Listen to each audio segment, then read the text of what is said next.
So today I'm going to talk a little bit about recruitment, one of the biggest challenges for a new startup. Now, I remember 2 years ago when we started off, we had a really interesting situation about getting talent to the company. The level of positioning and the kind of offerings and the service we offered was extremely high end. That Most of the time we found out that we didn't have talent in the market. But then the moment you start developing the business, there's always an interest in the market for your products and services, and then as a result, in order for us to scale, recruitment became a very important thing. Now, one of the things about having a startup and then trying to develop your human resource capital is something very interesting. Now, the very first phase, immediately after me and my business partner started the business, the people who joined us were our friends. I mean, people who have been knowing us for the longest time. And some of these people, in their own right, were working for really, really established businesses with like a tremendous amount of perks and good packages. But for some reason, I believe they believed in what we were saying. I believed they believed in the purpose of what we are trying to do as an organization, the new startup. And I think that's why most of the people joined. And I think it also doesn't help that most of the organizations in Sri Lanka, especially the very well established ones, do not spend a lot of time taking care of their people. And I think after about 2-3 years, people kind of run out of interest working for them, and sometimes people trying to get actually do get stuck with the due to the package the organizations offer. I also must add, most of the organizations in Sri Lanka, conglomerates or otherwise, are very, very poorly managed. The reason why it's been poorly managed, I believe, is the fact that you don't necessarily have people becoming people's managers just because they have a skill set or they are becoming good bosses. They are becoming people managers just because they have stayed in the system for a few years. Next promotion means that they from executive become a manager or assistant manager, and when they become assistant manager, that automatically means that there will be people. And I think organizations do not spend enough time with their middle level and the senior level management in helping them become really good people's managers. Now that's besides the story.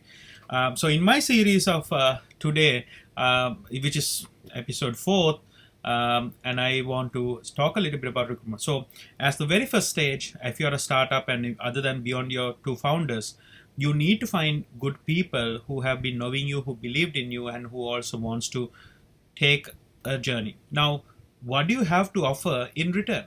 Now, most of these people have left great jobs, great perks to join you. They would have taken a pay cut. They would have taken a extremely high risk career-wise for you. And I think there, a startup owner or founders have to make some key decisions. How am I going to compensate them? It'll be great if you can have the same package offer. If not, you need to start thinking about giving them an employee kind of shareholding package, where you might want to think about, okay, my company is 100% shares, about 10% of the shares, 5% per person, or whatever percentage which makes meaningful and meaningful enough for the employee. You need to start sharing with them because they have taken a tremendous risk for your dream, and it is only fair that you treat them, you compensate, and you recognize them for the risk they have taken. Once the core team is established, maybe 5, 6, 7, then comes the levels below. How do we establish those levels? Now, during this phase, by this time you would have established some companies.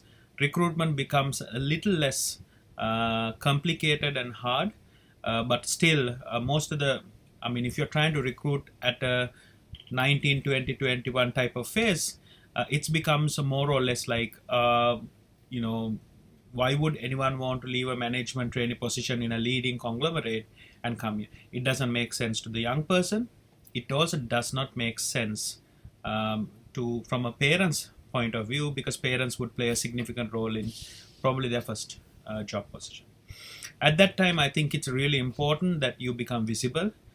You build a relationship with every stakeholder of some of these people, and then kind of really talk to them and share with them and give them the feeling that, look here, work with us for 1 year, and then see if it works out, it works out. If it doesn't, you can always move out and do something else. I always, our principle or our philosophy with all of our employees is that we only ask for 2 years of your life with us.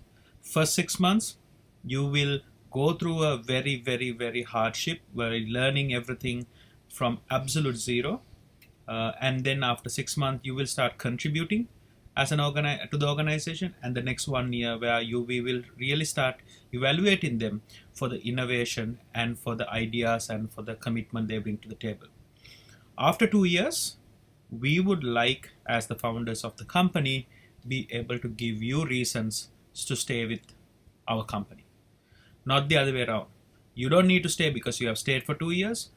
As the founders, I feel that it is our responsibility to articulate why you would want to stay with my business.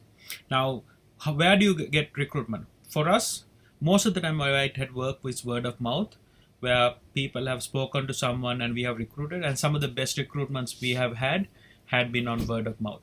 So other than that, if you're going on a very traditional route of recruitment, you will realize how limited Sri Lanka is in terms of recruitment.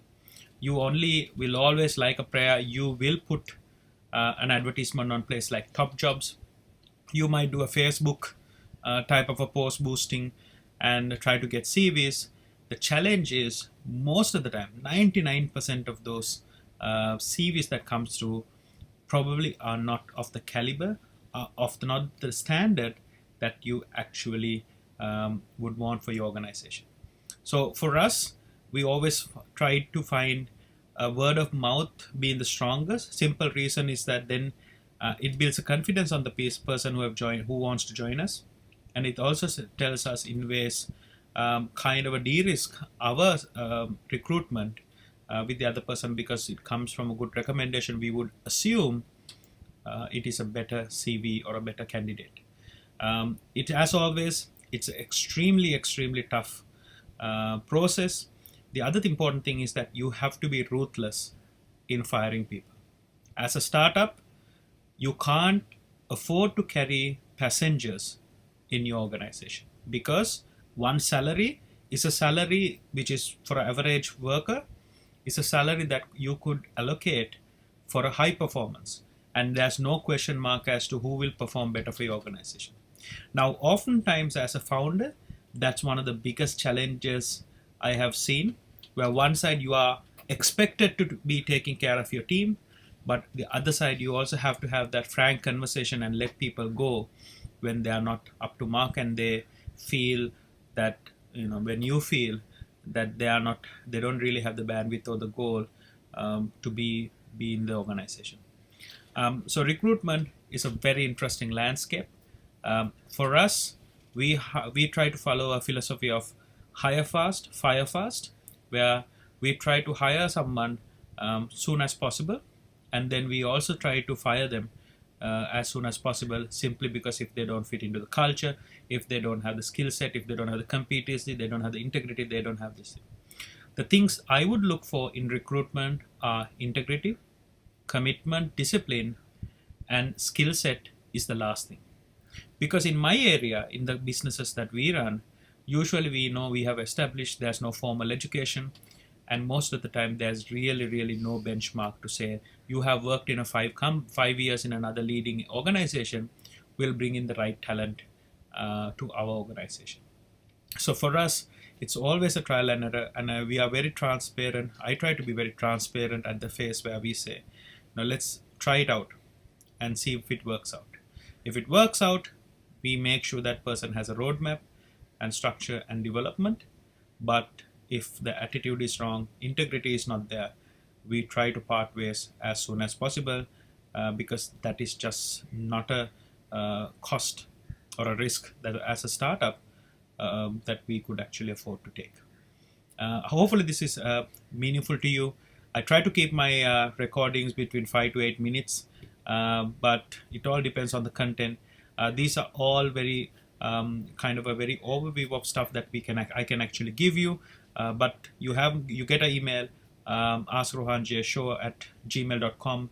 Just send in any of your inquiries, and then I will try to get more details, depth into any of these topics that I'm covering in these vlogs.